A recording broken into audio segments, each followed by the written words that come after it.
За околу 1200 болни и изнемоштени лица од истокот, гласањето за председател и нов состав на парламентот почна денес. Денешниот ден помина во добра атмосфера, избирачките одбори на време дојдоа, си го подигнаа својот материјал и пристапија кон спроведување на гласањето кај болните и немокни лица. Од рано изутрина членовите на избирачките одбори ги посетија домовите на овие лица за да го остварат своето право на глас. Гласачко место 2270, изборниот материјал за председателските и за парламентарните избори се подигна, немаше проблеми, имаме 3 болни лица, за сега нема проблем, се е во најдобар ред. Комисијата е супер што ми дојде дома, што го дадо својот глас.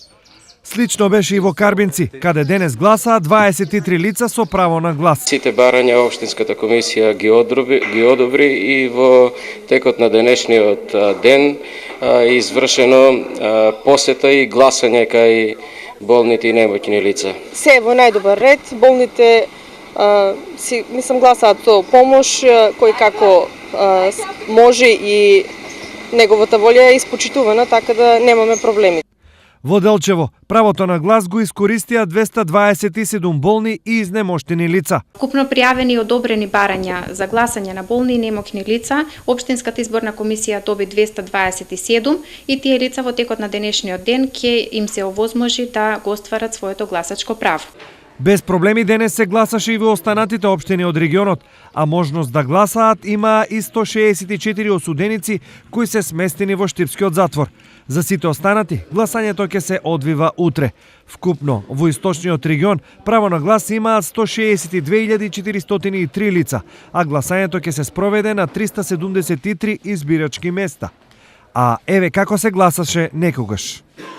Со пластични топчињи на едно избирачко место гласале делчевци во 30-тите години од минатиот век во периодот на кралството на СХС. На митинзите на двата опоненти за власт, ривалите од семејствата Селјаковиќ и Чиповиќ, се делеле бонбони. Озгоре оди Селјаковиќ по горната улица и на децата живела Селјаковиќ. Ние по тоа кој ни даваше бонбони деца во 4-5 години по него. Она што му останало во сеќавање на дедо Никола е вечерта по изборите, кога веќе се знаеле резултатите и победниците. Каб ги не кој се по Селјаковиќ, поготово тие за начиите, кој се за Чипевиќ и чим заврши тоа, седнат заедно јадат и пијат у кафаната. Хроничарот на Старо Делчево Прачковски собрал податоци кои велат дека митинзите на двата ривали се одржувале во ист ден, но на различни делови од тогашно Царево село. Во тогашно време се знаело, постојано се менеле едните исти фамилии. Ако од Чипеви фамилијата бил градоначалник, од Селјаковиќ бил пратеник, посланик. Но што ветувале тогаш политичарите? Во тогашно време секој го интересирал животот, екзистенцијата, развојот на градчето како и денеска. Например, ако кажеме за еден Перо Чипевик, кажал дека ќе изгради спортска сала. И изградено била спортска сала 1930 година.